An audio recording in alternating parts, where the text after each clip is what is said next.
It's official. Mick Schumacher will be a Formula One driver in 2021. Now, joining me, Glenn Freeman, to discuss the news that Michael Schumacher's son will be part of an all-new lineup at Haas alongside Nikita Mazepin, are Scott Mitchell and Ed Straw. And Scott, there's only one place to start. A question Mick has faced throughout his career. Has he got this opportunity because he deserves it or because of who his dad is? Well, he wouldn't be in racing if he wasn't Michael's son. Everybody's background plays a part. And yeah, maybe he wouldn't have got some of the opportunities he's had without it as well. But what matters most is what you do with those opportunities. And I think I had doubts at the start of Mick's career. He was definitely a bit, and he has continued to be a bit of a sort of second season warrior in the championships that he's done. But you've got to give him credit where it's due. He's won in Formula 3 now, and he's on the brink of winning in Formula 2 as well. He's won races at every level that he's competed at. And he's developed into a strong racing driver, good all-round. Maybe he lacks the outright pace of a Charles Leclerc or a George Russell that we've seen in other junior categories over the years. But he has blossomed into a proper driver. And anyone that can fight for the F2 title, let alone win it, is absolutely deserving of a place in Formula 1.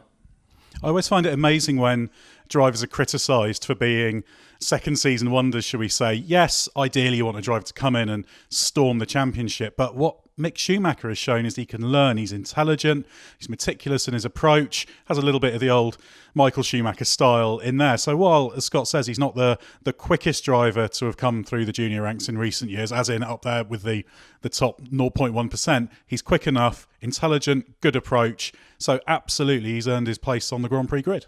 And Ed, as we've discussed there, Mick has had a good second year in F2, regardless of what happens this weekend in the title decider, where he could be champion or he could finish as runner-up. But looking ahead to 2021, what would be fair expectations if we're looking at what he can achieve as a rookie when he joins F1 with a team that, let's face it, is probably going to be at the back? Well, yes, he's with a team that doesn't have great prospects for next season. But while that takes off a tiny bit of the pressure, he's got the surname and he's still a driver going into Formula 1 for his first season. You don't get any free lunches in Formula 1. If you're in the worst team on the grid, you will be judged, analysed, assessed. So the first thing he has to do is ensure he beats his teammate, Nikita Mazepin. And the next thing he needs to do is show, relative to what the car can do, that he's got that ability and he can progress. So I guess there's a little bit of an easing slightly by the situation he's in, but you just will get so much attention through being Mick Schumacher. Look at Ralf Schumacher. Very successful, very good Grand Prix driver, but condemned by many as a failure because he only won 6 Grand Prix, even though he's one of the most successful F1 drivers in the past few decades. So that expectation will be there. So we can't expect him to be scoring points week in, week out, but we can ask him and expect him to get as close to the maximum from the available car as he can.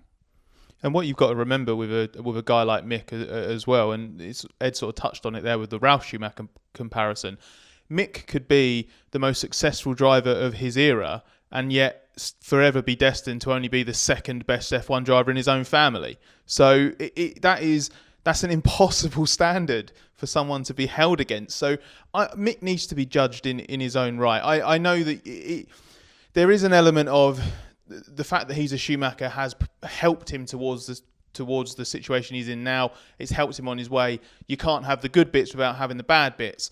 But he's going into an environment, as Ed said, that's going to be challenging. He's got all sorts of pressure on him anyway, and you don't have the luxury of knowing, oh well, if I have a bad first season in Formula 1, it's okay, I can nail it in my second year, because let's face it, the prospect of a second year in a Haas in Formula 1 isn't quite the same as getting a second year in a Prema run junior single seater. And remember, Ferrari is watching him. He's a Ferrari driver. They'll analyse all the data. They'll see everything that's there. So he needs to justify his place for the long term. So if you think Formula 1's going to be a no-pressure environment just because you're in the weakest car, then I think you're going to be slightly surprised. But I don't think Mick Schumacher will have that approach. He will take this very seriously. That's how he's got to where he is.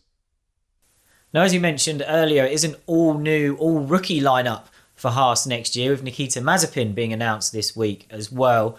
Gents, what do we make of Haas going for this complete change of direction? Grosjean and Magnussen out, 2 new guys in. And Scott, you actually spoke to Mazepin this week as well. Yeah, I think a bit like Schumacher, Mazepin's a driver who's going to have all sorts of eyes on him for maybe the wrong reasons, sort of looking for an excuse to criticise him, because as we know, Mazepin comes from an enormously wealthy background, and money tends to open doors in motorsport almost as well as having the surname Schumacher. So I think Nikita sort of has his own sort of stigmas to deal with, but he's a quick driver in his own right. He's very intelligent as well. It's a bold decision from Haas to go for two rookies, but they have at least got two drivers who, even if they have wider reasons, shall we say, for being in the positions that they're in, they do also have the results to back it up. Gunther Steiner has also argued that this is the perfect time for rookies because it's effectively a carryover car. There'll still be aero developments and rule changes, but it is basically the same machine fundamentally. So the team knows the car very, very well, so there won't be new things to iron out. That means the engineering team should be able to feed plenty into the drivers.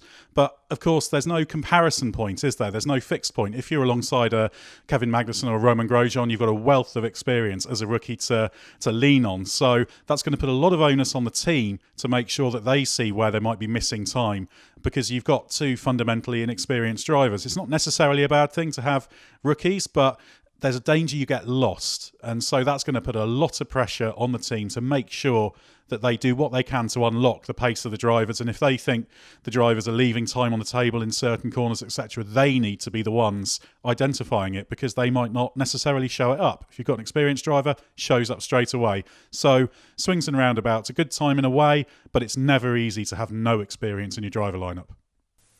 Particularly with a team that has seemed a bit lost in the last couple of years. But there you have it. We'll leave the discussion there for now. I'm sure it's not the last time we'll talk about the Haas lineup for next year, or the name Schumacher being back on the grid. Thanks to everyone who's been watching our videos of late, and of course a special thank you to everybody who has subscribed to the channel. And if you haven't yet, consider doing so, because it's a great way to keep up with everything that's going on in F1 and to make sure you never miss another video from the race.